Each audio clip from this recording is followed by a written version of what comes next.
It was 2016, 2017. I was going to my local community college at the time, Vaynerchuk Community College, and I had a friend, Stephen Lippold, who introduced me to this series on YouTube called Daily V's. I never heard of them, and I had never heard of the person that those Daily V's was starring, which was Gary Vaynerchuk, or as I'll call him throughout the rest of this episode, Gary Vee. From that point that my friend Stephen showed me that, I couldn't stop consuming his content for probably 3-4 years after. I just consumed him daily, whether it was the Daily V's, his books, his presentations and keynotes, which he shared through the Daily Vee, but even just in other places, just could not consume him enough and heavily influenced how I think about marketing. But the key here is that I had to slowly move, I wouldn't say past him, but just beyond him. While I still consume some of his stuff, I find a lot of it isn't super practical and isn't super useful today. But the book that we're going to review today, which is Day Trading Attention, which is his most recent book, this book was something, after reading it, it really brought me back into his orbit of, damn, Gary Vee knows what he's talking about when it comes to marketing, but it's specifically social media marketing, how to do that well. But before we get into the book and all the insights that I want to share with you today, let's run the intro. Welcome to episode 2 of the book review, a special series of On Marketing where I share books, insights from books, and questions that then you can apply to your own marketing with the overall goal of uncovering what marketing truly is and how to do it in 2025 and beyond. I won't tell you what to think in this episode. I'll help you improve how you think about marketing and life. I'm Jordan Ogren, a marketing strategist by day and a podcast host by night. This was recorded on April 13th, 2025. And as a reminder, all opinions shared in this podcast are the individual views of the host and guests, not those of their employees or associate organizations. This content is intended for informational purposes and should not be considered professional, marketing, or life guidance. Listeners act on the information provided at their own risk. Thank you for being here. As I mentioned in the opening, the book that we'll be reviewing today is Day Trading Attention, How to Actually Build Brand and Sales in the New Social Media World by Gary Vaynerchuk or Gary Vee. This book focuses on Gary's updated playbook for building brand and driving sales through social media, which was the byline. He argues that attention today, which is why it's called Day Trade Attention, is the most important and valuable currency for marketers, and that we need to move faster, listen harder, and create smarter to stay relevant and capture and gain and get that attention wherever it's at. In this episode, as I did in the last one, I'll share a few caveats. The last one was an older book, so a lot of the caveats were around that. Little different this time. Gary Vaynerchuk, Gary Vee is a unique person, so I'll definitely touch on some of that. And then I'll share 5 insights from the book that you can use to sharpen your marketing, and then 3 questions that you can use to apply these insights, lessons into your actual marketing. So let's jump into the caveats. First caveat is Gary mainly advises and works with Fortune 500, 100 brands. So while a lot of his guidance and videos are around mom and pop shops, the actual reality of his business and what he does day to day is mostly around large businesses. If you watch any of his marketing workshops or marketing webinars, you will see he'll bring in some of the biggest CMOs on there, which is just very helpful to realize is that some of his advice isn't going to be applicable to smaller brands. I'll use this probably in some of my other caveats, but he talks about, or has at least at one point talked about, creating 100 plus pieces of content. That is not practical for a mom and pop shop, but it is practical for Pepsi. It is practical for whatever the large brand he works with. So just keep that in the back of your mind, is that his day-to-day is working with these brands. So even though this book is probably positioned for the mom and pop shops, that's impossible to pull out of it, is just the fact of that his expertise is with large brands, and not that his expertise isn't with smaller brands, but definitely he's getting paid to work with big brands. So just remember that, and maybe we'll push some of his insights aside just because of that caveat. Caveat number 2 is that, like the 100 pieces of content, a lot of his advice borders on extreme. So rarely will Gary give you an incremental tactic. Now, some of his stuff will be incrementally based, but a lot of his stuff will require significant investment and kind of a mental shift to be like, okay, I'm going to post frequently on social. So while I think some of his advice is extreme, I think there's a nuance and there's a secret within it, is that most of the biggest shifts, the biggest improvements we'll have don't come from small tweaks. They come from significant changes. It requires you to go all in versus just kind of tiptoeing into it. And I think that's something that you need to take away from Gary, is that a lot of his advice is going to be going all in, but that's how he creates huge impact Grant Cardone 10x impact. But that's how he does it, is not by just doing these small tweaks, changing the creative just slightly. He's on these huge changes, which for most people come in social is actually great because their thinking is so far behind. So if you're someone who has advanced thoughts around social and you're looking for those incremental improvements, this book will give you some of that, but it won't give you any of these incremental small tweaks because most of his whole brand is these huge changes, totally rethinking how you approach social, paid, all of that. So while I found a lot of his going all in points to be useful and valuable, and I'll include those in the insights, just beware that a lot of his advice is extreme. And if you're just looking for some small tweaks, you're going to have to weave through some of those extreme takes that he has. And then finally, this caveat is less about Gary and more on just how frequently platforms change. Platforms, social media, and is inherently volatile, making most of the advice specific to platforms not evergreen and will probably within a year become not useful. So just beware, there's some chapters in this book if you actually go and buy it, and if my review isn't enough for you to get it, but you enjoy the review and you go and buy it, just beware that there's one chapter for sure, maybe two on platforms. A lot of that information won't be useful, as in his previous books he's done some of that. I think it's cool to do that because you want those incremental or those kind of current changes or current tips, but it just within a year or 6 months will become not useful because the platforms change so quick. So that's a final caveat, is that platforms are volatile, social media changes fast, so just be wary that one of the main keys from this book is going to be changing your thinking, not totally changing like things you're doing specifically, because it's always changing, so you're always going to have to update that. But your thinking with some of these insights can stay the same, and then out of that, your actions change. So final caveat is that a lot of the social media platforms change frequently, so just be wary of what you take on specific advice on platforms, as that will change. All right, let's get into the 5 insights from the book. Insight number 1 is that attention is marketing's main currency. The book's title states day trading attention. If you think about day traders, people who sell stocks, they're constantly trying to find an underpriced stock that the attention could go up on it, but they're going to buy into it. So his whole argument is that marketers need to take this insight that, hey, we're day traders of attention. We need to be constantly looking, trading, attention, trying to find that next place while also further deepening the places that our audience's attention already is at. Sadly, most marketers don't have this intense focus on attention, and they rather treat the currency kind of as something that isn't as important. Hey, if we just have this or that, we don't need to focus as much on their attention. So what does this result in? A lot of low quality content without caring if it's truly earning people's attention, assuming the formats of yesterday will still work today, that they'll still gain people's attention. Our attention is fastly changing onto new things. So those old formats, even yesterday's format, just doesn't hold up today. And then finally, just moving too slow to capitalize. They're just starting a TikTok account today. I'm guilty of that, rather than starting in 2019 when the attention was much cheaper than it is today. So what does treating attention like currency even look like? It's really looking like finding and investing in those underpriced attention opportunities that I mentioned, whether that's a new platform, emerging formats, or just cultural moments that if you tapped into, you know the attention is there, and that could help you move forward with your marketing by treating attention as a currency rather than just something that we can always get or that's unlimited, and Mr. Beast videos aren't taking people's attention away from you, which they are. If you didn't catch my conversation with Deandra Escobar, our first one, she touches on total addressable attention, which we're all fighting for the attention of our audience, which is a key piece. So if you want to listen to that episode, I'm not going to go through the catalog to find what number that was. Just search Deandra Escobar on marketing, and you'll find that conversation, because I think it's a really good point that we're fighting with so many people for our audience's attention. Another way that this actualizes is just moving very fast, testing often, experimenting. Hey, new platform, blue sky, we're going to experiment on it. We're going to do a 6-month trial on it, and then being okay to reallocate your spend. Too many times in previous organizations working with different companies, I'd find they'd be spending a lot on display ads. And I'm not even going to argue their effectiveness, because I think if you're listening to the show, you understand display ads suck. But it's just insane how slow people are to reallocate their spend.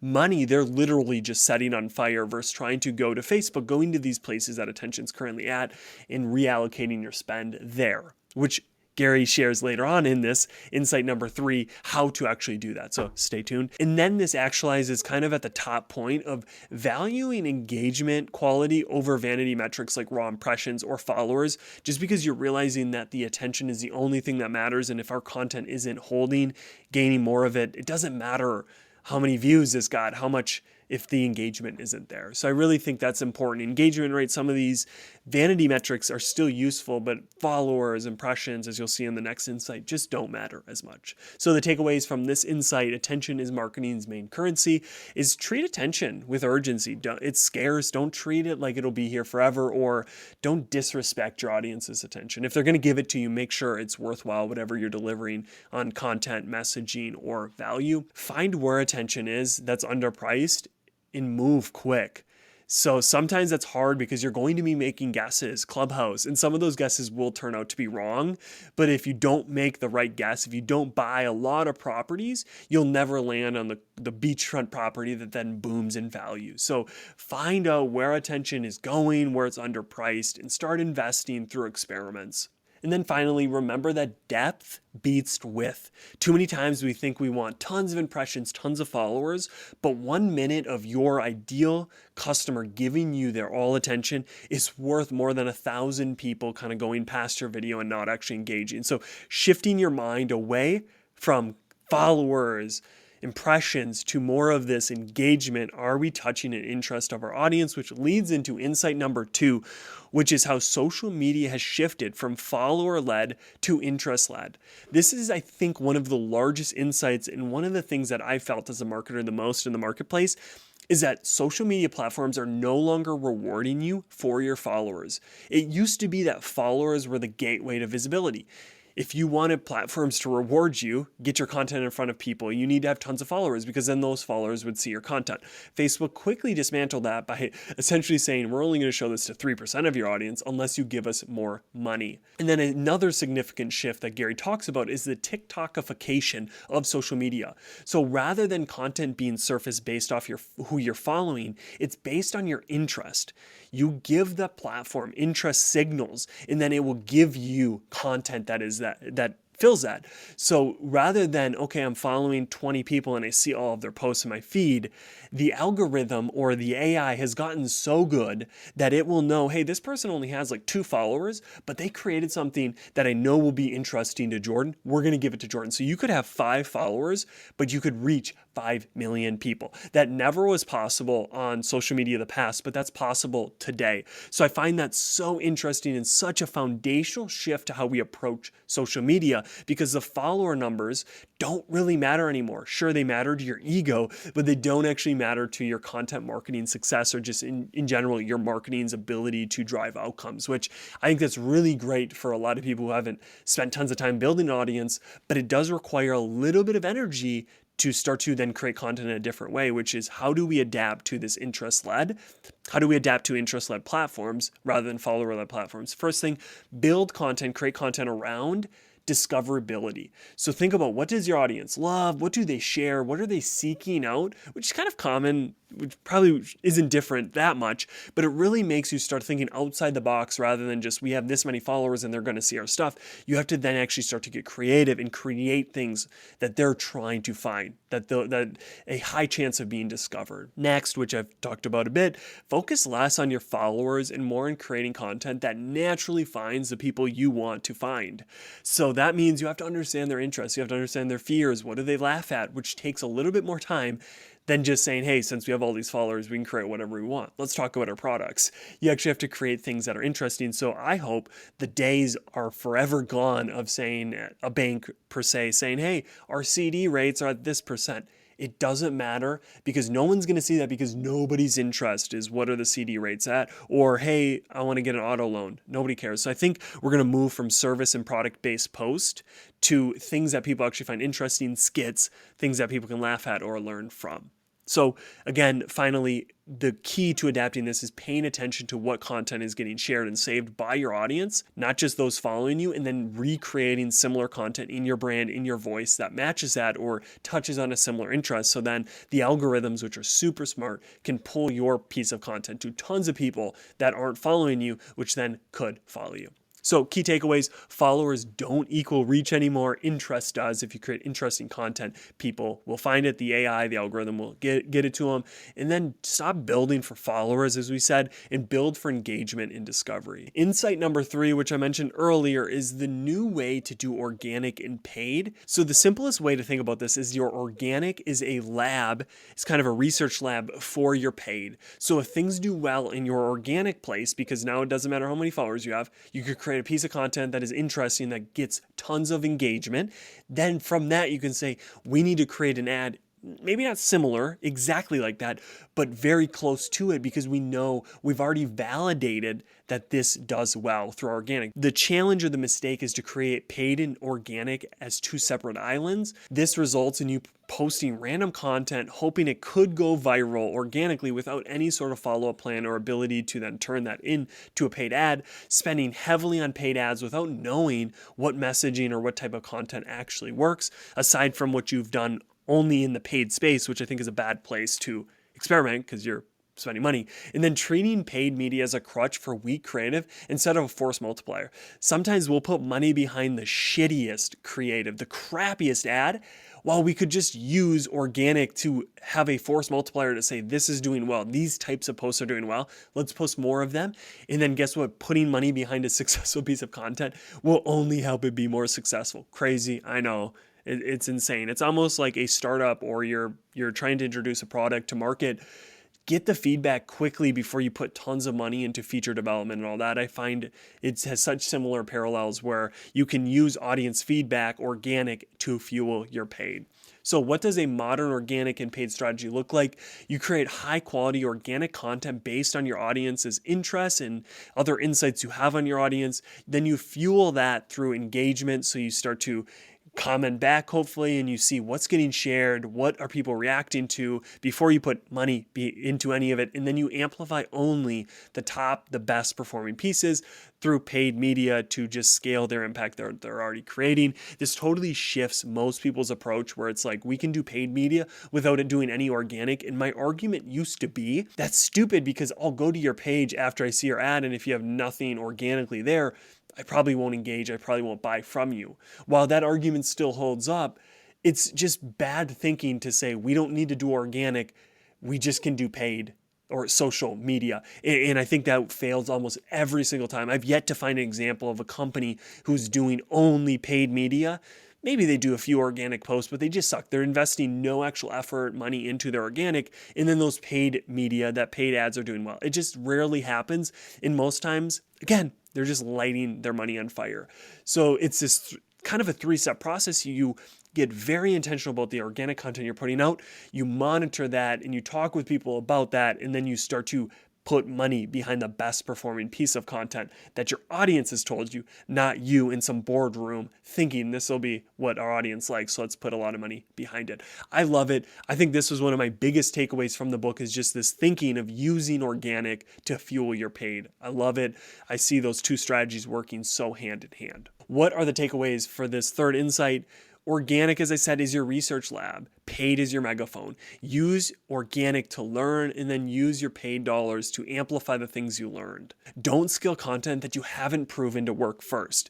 Organic is one way. There's other ways you could do this, focus groups, but make sure whatever you're putting money behind, you've actually proven to some extent the messaging, the creative, something in there works. And we might be testing another component, but like good experiments, not everything can be changed. You need some controlled aspect of it that you know will succeed. So that's why using organic can validate whether messaging, creative, all sorts of things that then you can use in your paid strategy. The main takeaway is let your audience dictate what to amplify. Don't tell your audience what you need to put money, paid dollars behind. Let them tell you this is what we'll react to. And identical people like us that don't know about you will probably react to that too. So then you put that out in the world through paid dollars, reaching those people that you know you want to reach, and it will do far better than if you never validated it through organic. All right, enough of that. The fourth insight, the most important question you need to ask when creating social content for social is, why am I making this content? Gary brought this question up through the book and kind of uses it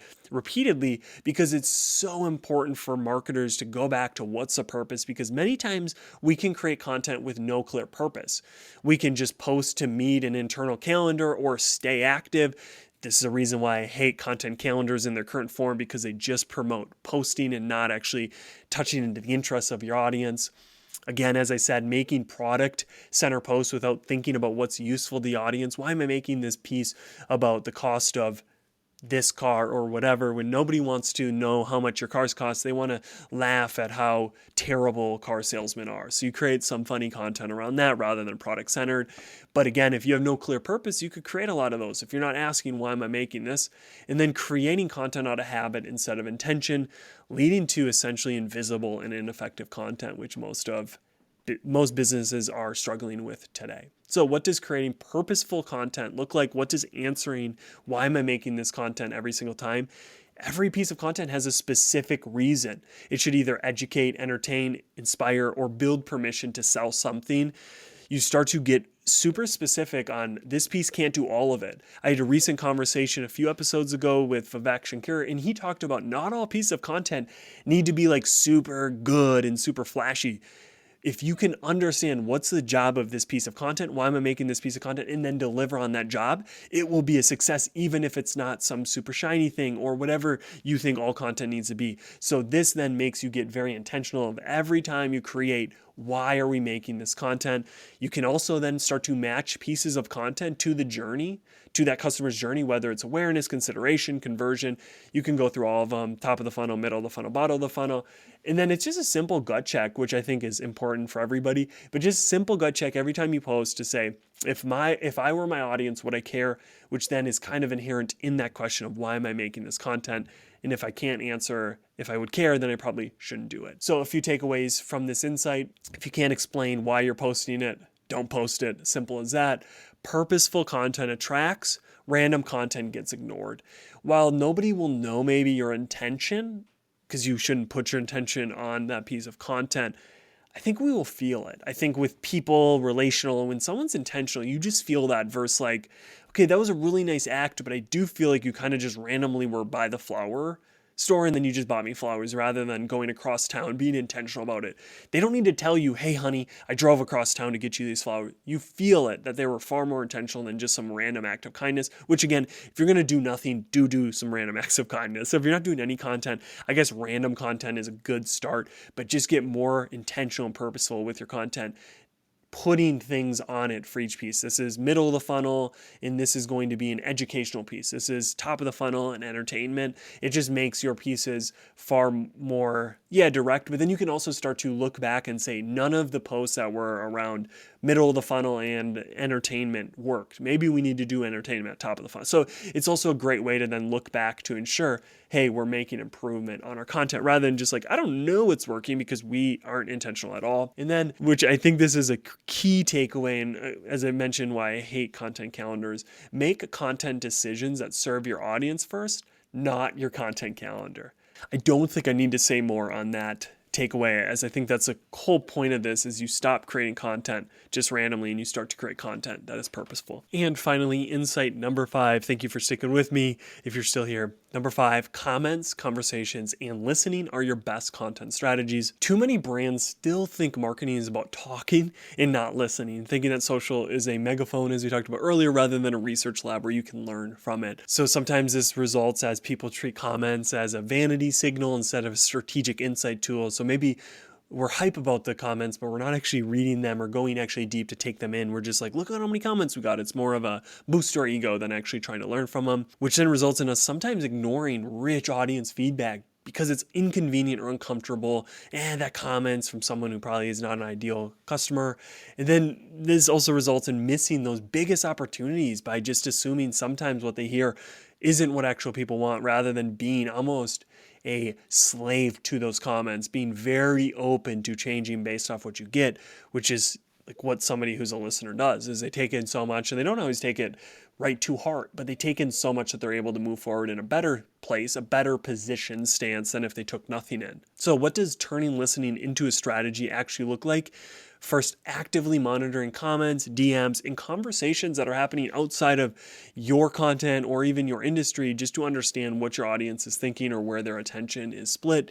Getting other questions. Sometimes you learn from comments, just more questions to ask to learn more, or you could start to see themes or common things that your audiences are thinking, liking, or talking about. A really sweet way to actualize this is to turn those comments, that feedback, into future content, whether it's an actual piece of content, whether it's a topic you go and offer, a campaign, but actually treating people's comments and then putting that into your content strategy, I find is so useful and so effective because, hey, they're actually listening, which, as I mentioned at the start, is rare. So people will then be drawn to you because, wow, they actually create content based off comments and things that my time is worthwhile to engage with their content, which is a really key insight with so many different pieces of content out there, having our attention so dispersed to then say, wow, I want to give my attention to them because they actually do stuff with my comments or my feedback, which then results in your content calendar starting to look or be reflected of real conversations and not brainstorming in isolation, which I find to be so critical to creating an effective content calendar,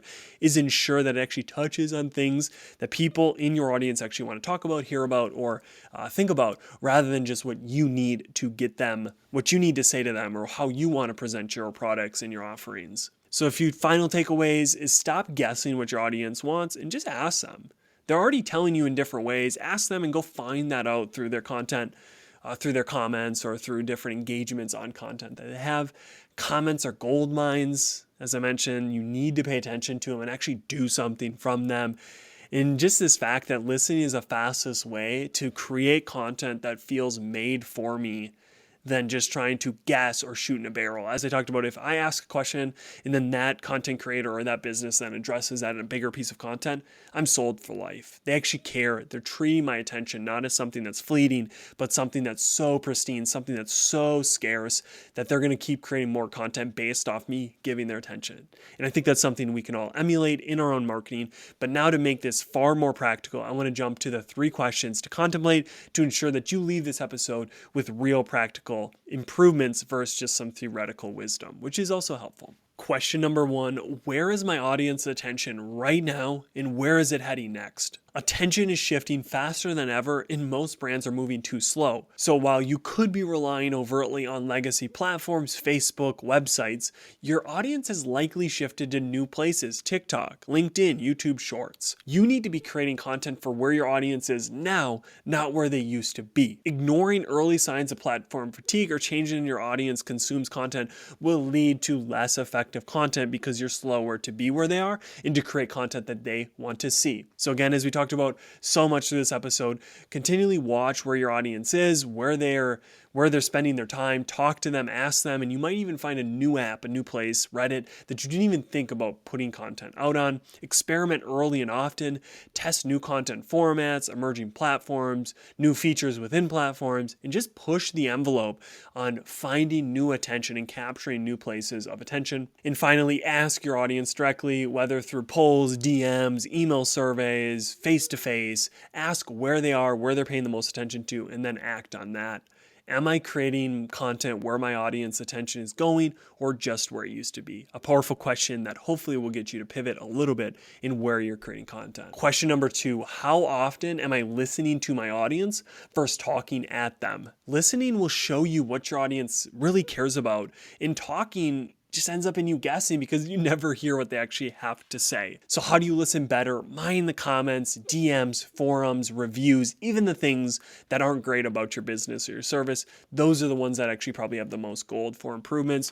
Host live sessions or Q&As to actually get feedback, create the space for that, which I don't see a lot of people doing because a lot of brands probably don't want to get that feedback. But I think it's a gold mine for improving. And then build listening into your workflow. Set aside some time every single week to review what your audience is actually saying. Have people, whether sales or different people in the field, bring back all of that and have a single source of truth that you can keep adding that to and then say, wow, we're starting to see some trends, some shifts from our audience. You could even use AI to say, hey, take in all this information and provide some shifts or some things that they're changing. Because again, you won't know if you're only talking at them where they're going or what they're thinking.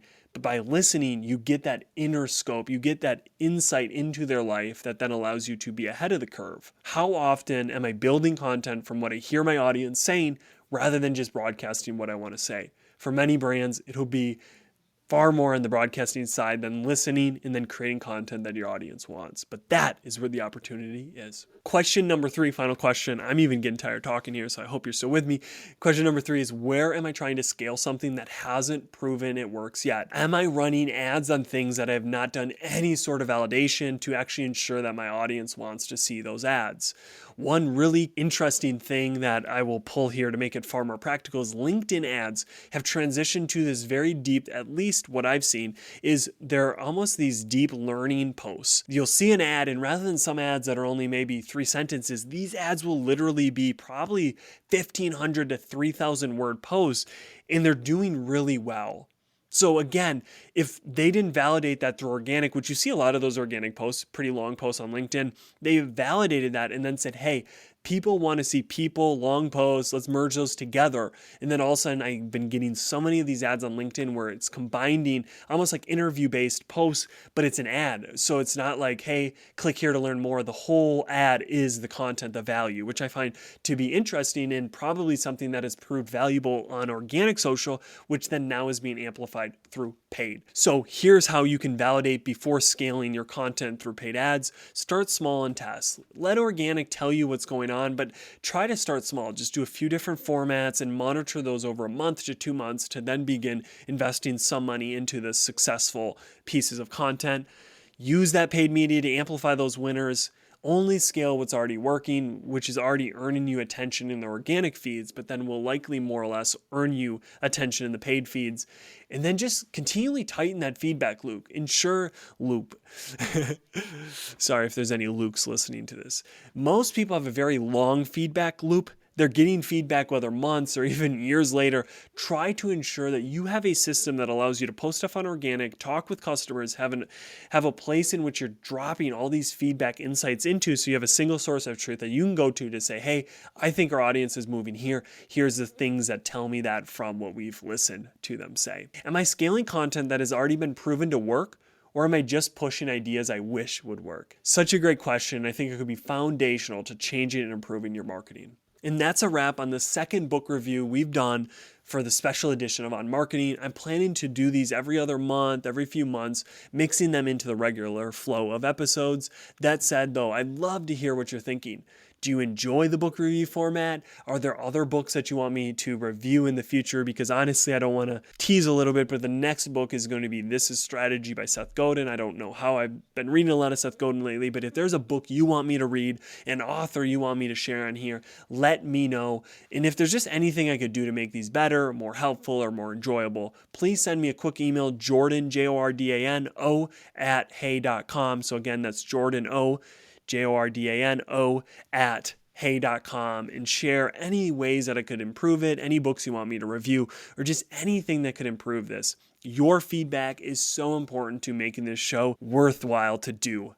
As I've been preaching through the last 20, 30 minutes, I am here to listen to what you want so we can keep creating content that brings you value, that helps you make progress on your marketing journey. Remember, day trading attention isn't perfect, and no book is, but the core truth of that book is so valid and useful today that the real marketing advantage isn't just earning attention, it's day trading it before it moves on and getting it when it's underpriced, which is a skill and something that takes a long time to learn and get good at. So why not start today improving how you can day trade attention?